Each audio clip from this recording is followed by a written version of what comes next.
Welcome, beloved anointed ones. The problem with plotting against the chosen one is that you're not just fighting a person. You're picking a fight with their purpose. Let that sink in, because if you've ever watched someone try to sabotage your soul with divine backing, you know, it always ends the same way, with that jaw on the floor and karma flipping the script like a plot twist they never saw coming. See what they didn't know? Is this a chosen one isn't someone who wins all the time? No, it's far more terrifying than that. A chosen one is someone who can't be erased no matter how many times life hits delete. Here's a fact that might blow your mind. The US military once conducted a psychological study on resilience under extreme pressure, and they discovered a rare kind of individual who not only survives intense stress, but performs better during chaos. Guess what? The patterns they discovered match the spiritual DNA of people like you. The ones who keep rising when everything should have crushed them. The ones who walk out of betrayal like it was just a traffic bump. Imagine this. They built entire schemes to break you, only to find out you don't break. You rebuild in silence and return upgraded like a divine iOS update nobody asked for. But now everyone's copying. They wanted a downfall, but got a front row seat to your uprising, and now they're stuck with that awkward realization. Wait, they weren't the weak one. We were just underestimating a warrior in disguise. So buckle up, because in this video, we're going to unpack exactly how they found out the hard way that you can't be beat, broken, or buried, because your calling comes with a clause that says return to sender, failure not accepted. Let's get into it. Number 1. They mistook your stillness for surrender, not knowing you were in spiritual calculation mode. They thought your stillness meant you gave up, that you were defeated, that you had nothing left in you. Because in their minds, silence equals surrender. When you didn't fight back, when you pulled away, when you went quiet, they assumed they won. What they didn't realize is that you weren't retreating. You were recalculating. You were in spiritual calculation mode.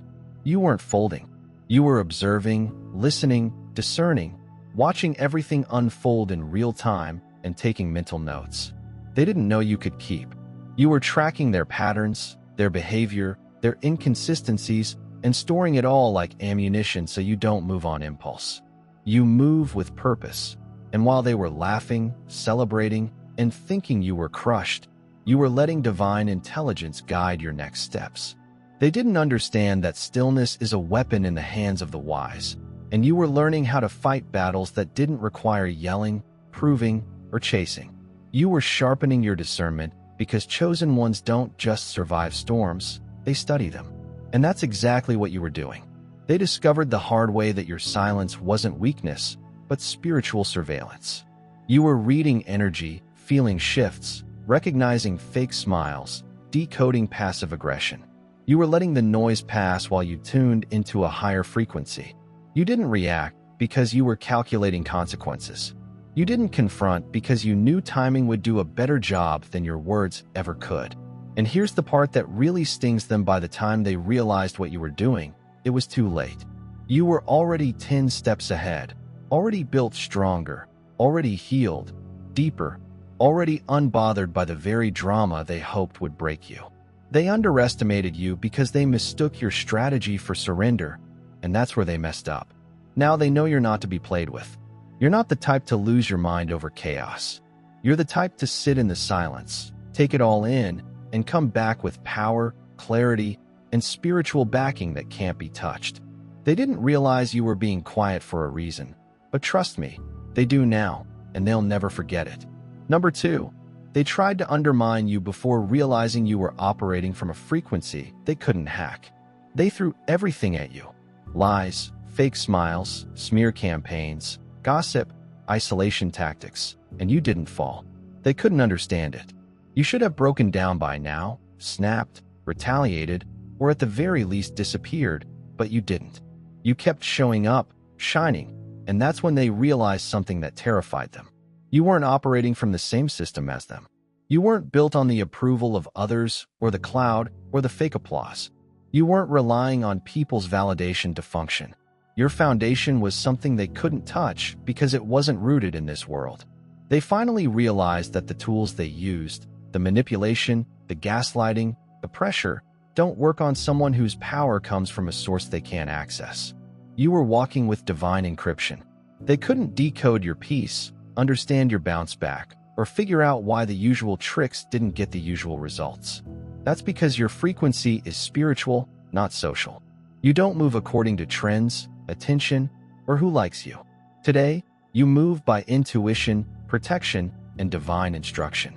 You're built on something they can't buy, fake, or steal. What really bothered them was that you didn't need to clap back, didn't need a crowd, and didn't even need to explain yourself. You let them watch you elevate in real time while their tactics bounced off of you like rubber bullets against a fortress. You weren't ignoring them because you were scared. You were untouchable because you were covered. What they threw at you got intercepted before it could even touch your purpose. They tried to drag your name through the dirt and accidentally made you more visible. They tried to silence you and ended up putting a spotlight on your resilience. And the more they attacked, the more confused they got because no matter what they did, you just wouldn't fall. That's when it hit them. They were fighting someone spiritually armored, someone chosen, someone who isn't powered by ego, but by alignment.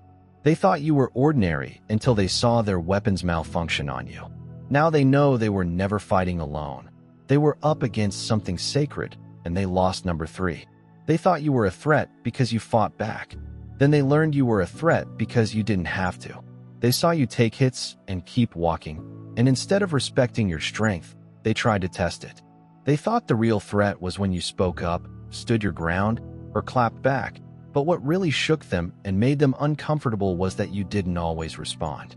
You didn't always defend yourself, you didn't always match their chaos, and that's when they started to get nervous because they expected noise. But what they got was power wrapped in calm. They didn't understand that your silence wasn't a weakness, it was a warning. You weren't scared. You were just tired of wasting energy on people who had already decided who they wanted you to be.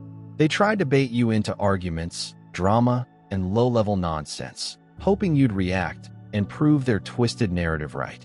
But you didn't move. You knew better. You didn't fight every battle because you already knew how the story ended. They weren't expecting that kind of restraint. They weren't prepared for someone who could stand in the fire and not flinch.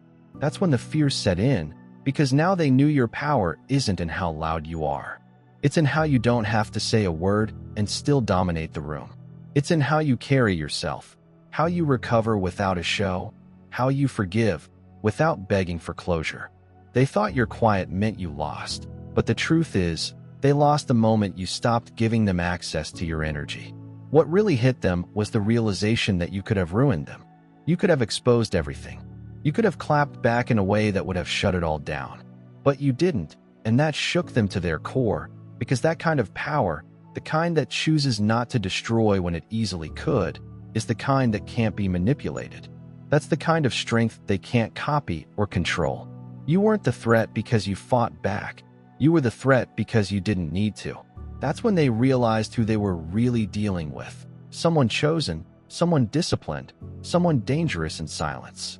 But that realization came too late. Number 4, they laughed at you publicly, only to be haunted by you privately. They laughed at you when you were down, as if your pain was a punchline. They performed for the crowd, cracking jokes, throwing shade, and twisting your struggle into entertainment. To them, you were the easy target. You were the one who didn't clap back, the one who took the hits and kept walking. So they kept going, thinking they were winning, thinking they were relevant because they had you to mock. But the spotlight they used to humiliate you became a mirror they couldn't avoid when the crowd disappeared, because when the noise faded and the rooms got quiet, they were left alone with their own conscience, and that's where the haunting began. Your face, your resilience, your silence. It followed them not in a spooky way, but in the kind of way that makes someone question who they truly are.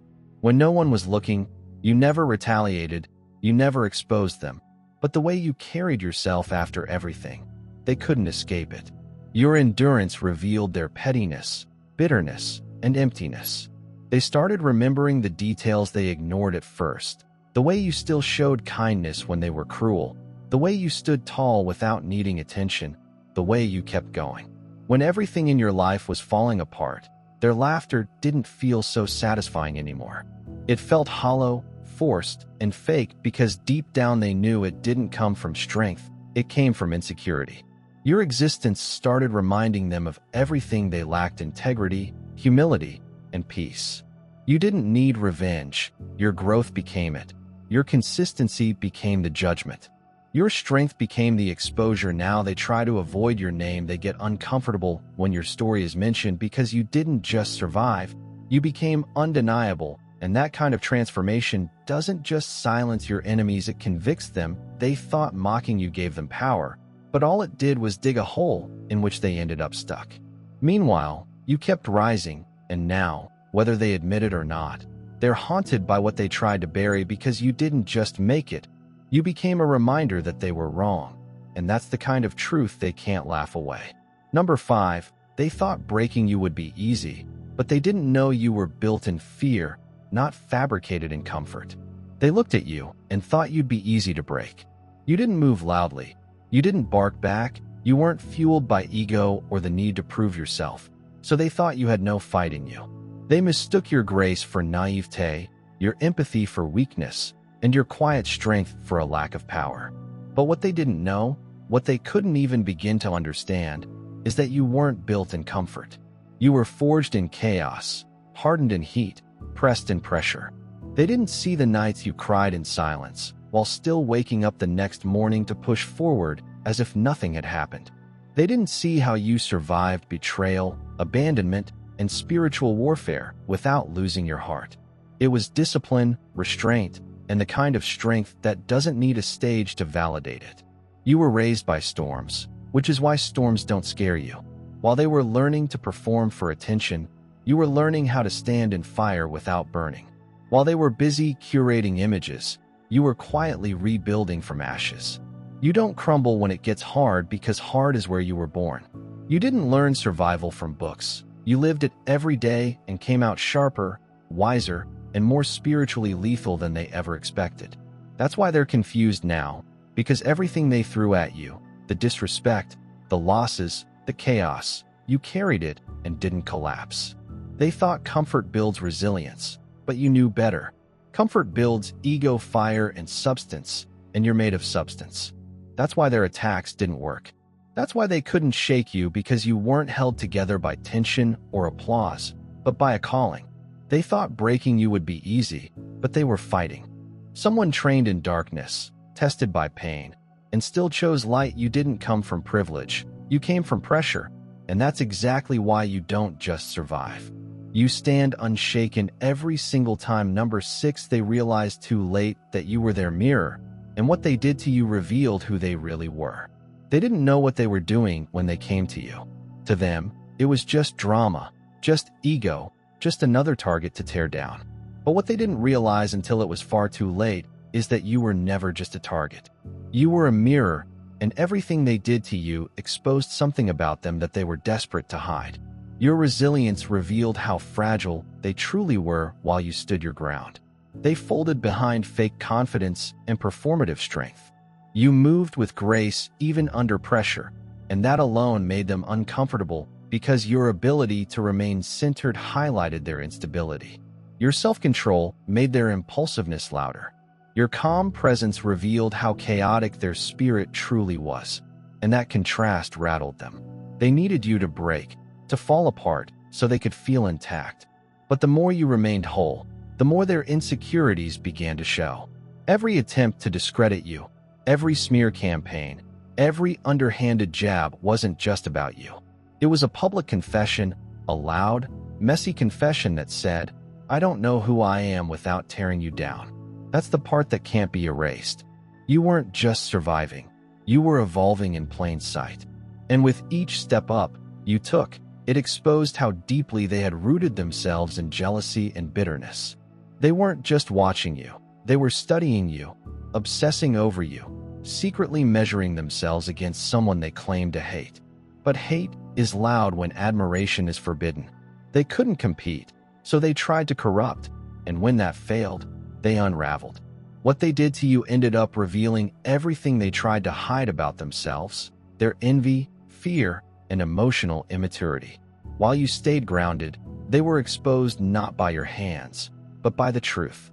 Your presence made them unavoidable, and you never had to fight them directly. They lost when they tried to destroy a mirror and ended up shattering their own reflection. And now they can't unsee it. Number 7. They wanted your fall so bad, they didn't realize they were tied to your elevation. They were so focused on trying to ruin you, they didn't realize how deeply they were tying themselves to your rise. Their obsession became a form of attachment. Every whisper, every scheme, every attempt to humiliate or discredit you was actually cementing their place in your story, not as victors, but as proof that what was meant for you could not be. The more they tried to block your path, the more they unknowingly helped build it. They weren't smart enough to see that you were never operating on their level while they were playing petty games in the dark. You were aligned with something higher. They thought they could slow you down by surrounding your name with chaos, but all they did was add weight to your story. And when you started rising, they had no choice but to rise, but not in the way they wanted. They didn't rise in victory, but in exposure. They became unwilling witnesses to the very breakthrough they tried to block. Your elevation revealed not only your power, but also their weakness. The irony is that if they hadn't tried so hard to see you fall, they wouldn't have been front row to the rise. They wanted to be the reason you failed. Instead, they became evidence that you couldn't be stopped. Their hatred gave your journey context, their envy gave it fuel, and their sabotage became the staircase. Every trap they set was another step you used to level up. They were too busy watching you to realize they were now part of your testimony. So when you ascended publicly, powerfully, and without apology, they had to sit there and choke on every intention, prediction, and they staked their entire identity on your downfall. And when that failed, they didn't just lose, they faded. They couldn't stop your rise because they didn't build it. God did. And in attempting to sabotage your path, they became the very proof of your calling. You were the staircase, you were the test, and they failed it publicly. Now they watch you walk into everything they said you'd never have. Realizing too late that their efforts only secured your victory. Number 8, they finally understood you weren't competing, you were completing a divine assignment. They spent so much time trying to outrun you, outshine you, and outdo you, but what they didn't realize was you were never even in the race. You were never competing for their spot, attention, or recognition while they were caught up in the noise of comparison. You were moving in silence, syncing with something much higher. You weren't chasing validation, you were answering a call, and that terrified them, even if they couldn't admit it. They were running themselves ragged, trying to beat you in a game you weren't even playing. They measured wins by applause and visibility. You measured progress by peace and alignment. You didn't need the spotlight because you were the light. You didn't care about being first because you were focused on being faithful to the mission, to the growth, to the purpose placed on your life. You were never concerned with who was watching. You were only concerned with staying in sync with your assignment, which is why they kept getting frustrated. You didn't flinch when they tried to provoke you. You didn't get thrown off when they threw shade. You didn't need to match their pace because your elevation was scheduled, not negotiated.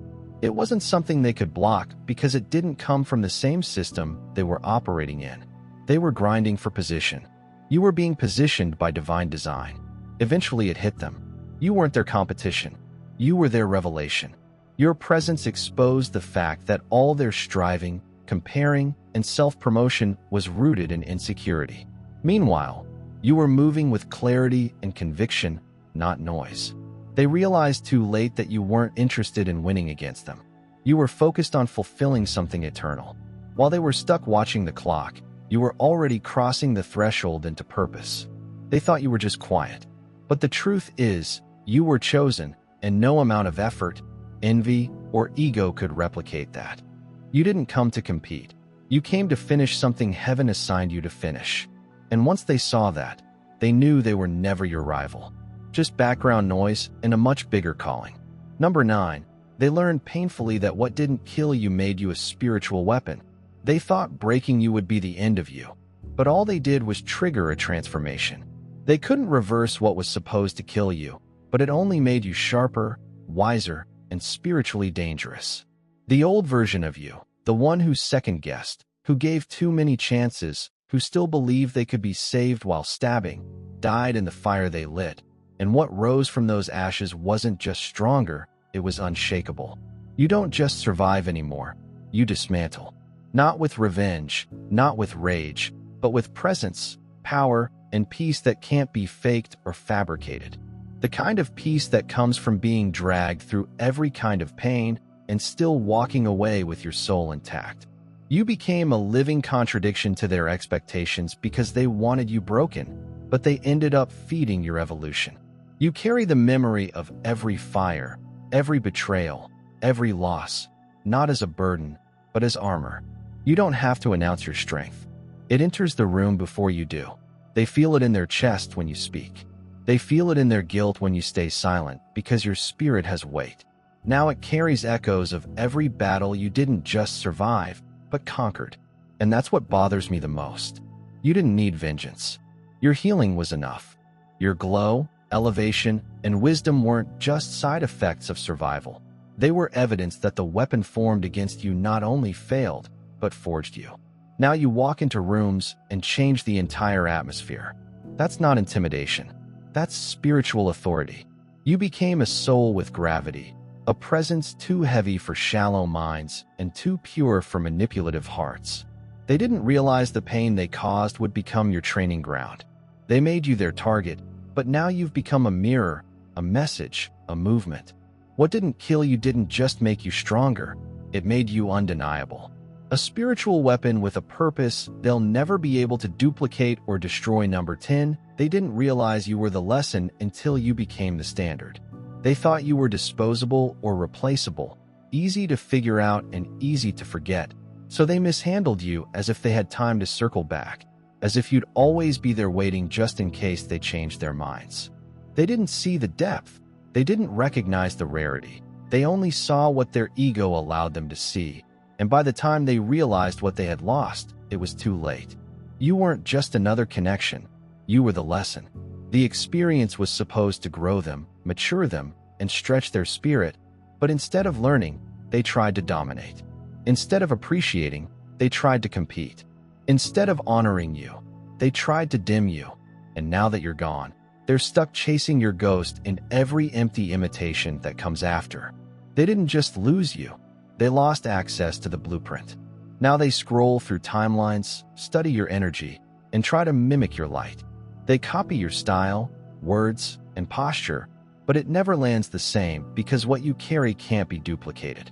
It wasn't learned in books or crafted through aesthetics. It was lived. It was earned in silence, suffering, and sacred alignment. That's why everything you do feels authentic, and everything they do now feels forced. You weren't a trend, or part of some spiritual aesthetic they could borrow from. You were truth, raw, healing, confrontational truth in human form. And truth can't be played with. It either transforms you or offends you. They chose offense, ego, and in doing so, they rejected the very light that was trying to elevate them. But now they're watching you from a distance. What's worse than being blocked out of someone's life is being blocked out of their evolution. You've become the standard they can't reach, not because you're above them, but because you kept rising when they chose to stay small. You moved with depth while they chased approval. You became the reference point, the reminder, the one that got away. Not romantically, but spiritually. They didn't just lose someone special. They lost the key to their next level, and now they're haunted. Not by your absence, but by what your presence revealed about them. They really thought they had you figured out. They thought if they just pushed the right buttons, you'd explode, break down, spiral something.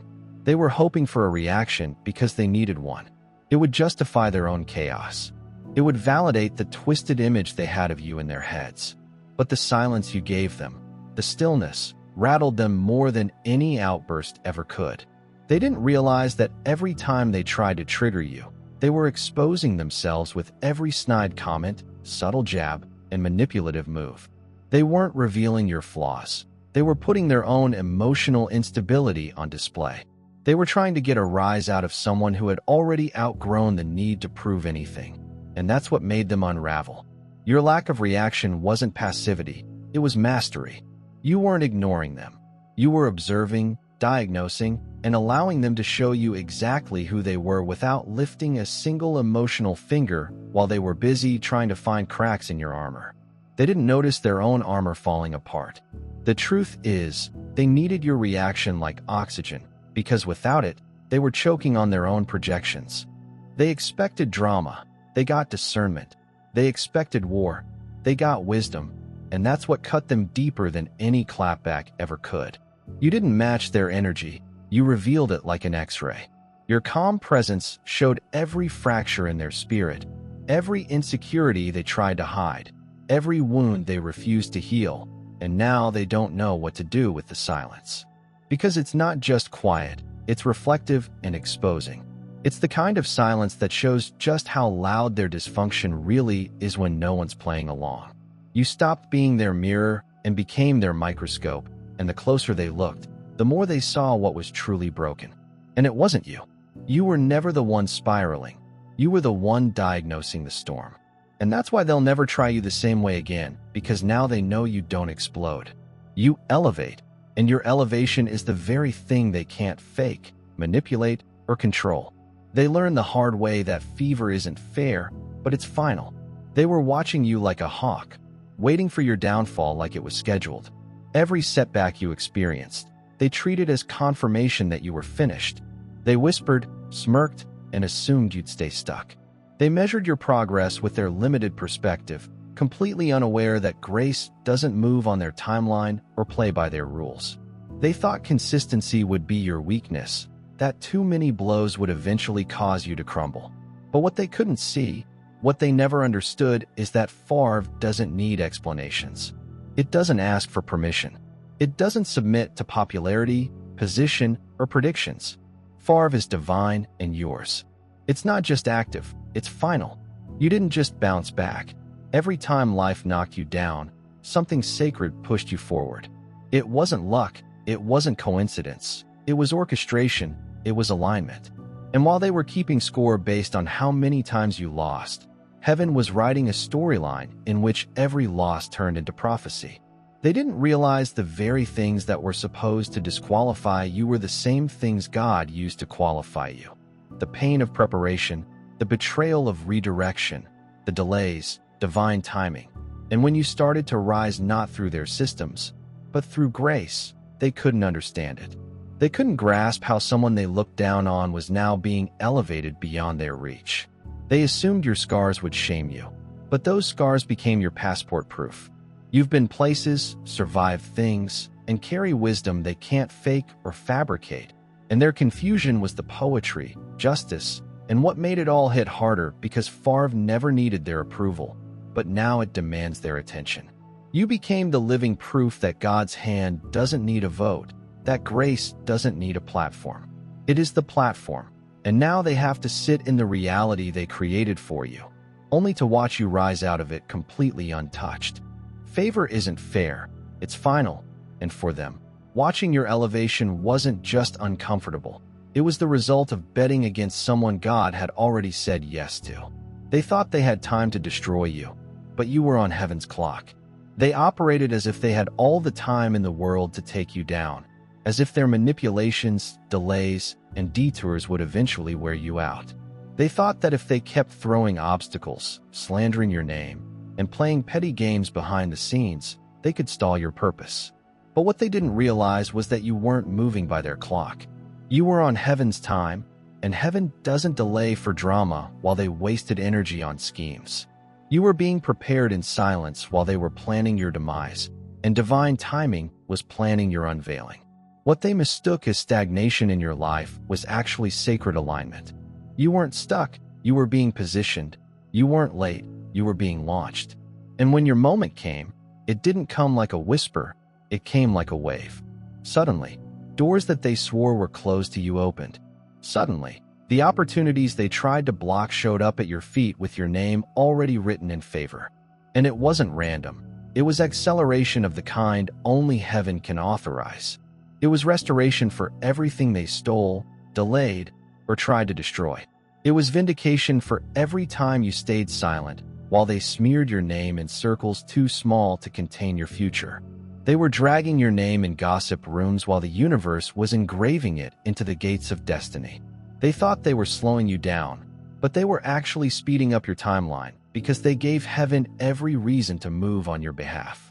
Every betrayal was a receipt, Every delay was a setup, and every lie was evidence that the story being written about you would need divine publication, and now it's being read by everyone who once doubted your worth. You didn't miss your moment. You were prepared for it, and when it came with everything they tried to block: clarity, power, recognition, and peace. They thought they had time, but you weren't working with time. You were working with timing, and divine timing is never early, never late, just unstoppable number. They learned you're not just hard to kill. You multiply in the midst of attacks. They thought the attacks would end. They thought if they threw enough dirt on your name, shut enough doors, and created enough chaos, you'd eventually disappear. But instead of breaking down, you multiplied. They didn't realize they weren't silencing you. They were spreading you like a seed buried deep. Pressure didn't kill you, it activated you. Every betrayal, rejection, and calculated smear only accelerated your growth. They thought you'd shrink and fold under the weight. But what they didn't realize is you were made for pressure. You were designed to thrive in places others drown in while they were trying to bury your presence. They unintentionally expanded your reach. Their hate gave you momentum. Their jealousy gave you a stage. Their sabotage gave you strategy. You didn't just survive. You took over quietly, strategically, spiritually. They were obsessed with preventing your elevation, but they never noticed you were building beneath the surface. You grew in the dark, you healed in the shadows, and when you finally rose, you didn't come back the same. You came back, multiplied, with more clarity, favor, and fire, and none of it came from applause, but from adversity. Their attacks became your marketing, and their gossip became your promotion without realizing it. They became your press team, shouting your name louder than your allies ever could. And that's the irony that eats them alive. They made you visible, gave you reach, and built the stage they swore you'd never stand on, because God will use even your enemies as the architects of your rise. You didn't grow in spite of the war. You grew because of it, and now your existence alone is a threat. Not because you're loud, but because you're rooted. Not because you're perfect, but because you can't be erased. You're a walking reminder that divine purpose can't be canceled by human opinion. So now they watch you multiply where they expected to see ruins, and deep down, they know they should have never touched you, because every strike, scheme, and attempt to destroy you only proved one thing. You're not just hard to kill, you're impossible to stop. They found out the hard way, but by then it was too late. They mocked, poked, and schemed, thinking you were just another name they could discredit and forget, but they didn't realize you were built differently. You weren't in this to impress them. You were moving on divine orders. You weren't reacting to their chaos, you were being refined by it. Every trap they set became a training ground. Every insult they threw became a brick in the foundation of your legacy. While they were performing for attention, you were transforming in silence. That's why your rise didn't come with noise, but with, deniability. You were never just fighting for survival. You were stepping into purpose. They thought they were playing chess, but they were pawns in a much higher strategy. A strategy that had you positioned to win, not by manipulation, but by alignment. What they thought would break you only built you. What they hoped would silence you only amplified your voice. And the more they tried to erase you, the more visible and validated you became. Your scars are your credentials, your silence. It wasn't weakness, but discernment. Your resilience didn't just speak. It shouted that Favre doesn't follow logic. He follows calling. And now they're left wrestling with the truth they tried to avoid. You weren't just someone passing through their story. You were the moment their story shifted, and not in their favor. The ones who laughed are now silent. The ones who dismissed you are watching, and the ones who tried to drag you down are now forced to witness you rise above their reach. And it's not revenge, it's revelation. You didn't need to clap back, you became the clap back. Your life, your peace, your fruit. All of it is speaking louder than any argument ever could. They thought they had time, control, and you figured out. But what they never had was access to the divine assignment that chose you. Now they see it clearly. You weren't created to compete. You were crafted to conquer, and no weapon they formed could touch what was sealed in purpose before they even knew your name. So let's sit in the silence of your absence, haunted by the brilliance they tried to dim. Because in the end, you didn't just win. You became the lesson and lessons. When they're true, they don't get forgotten. They get remembered, revered, and replayed over and over again. If this message hit your spirit, don't just sit with it, move with it. Tap that like button if you felt seen. Drop a comment if you're done apologizing for your power. Share this with someone who forgot who they are and needs that wake-up call today. And if you haven't already, go ahead and subscribe, because this space isn't just a channel. It's a movement for the chosen, the misjudged, and the unstoppable. Turn on your notifications, too, because when truth drops, you don't want to be the last to catch it. Let's shake the algorithm with authenticity. Let's drown out the noise with truth. Stay blessed.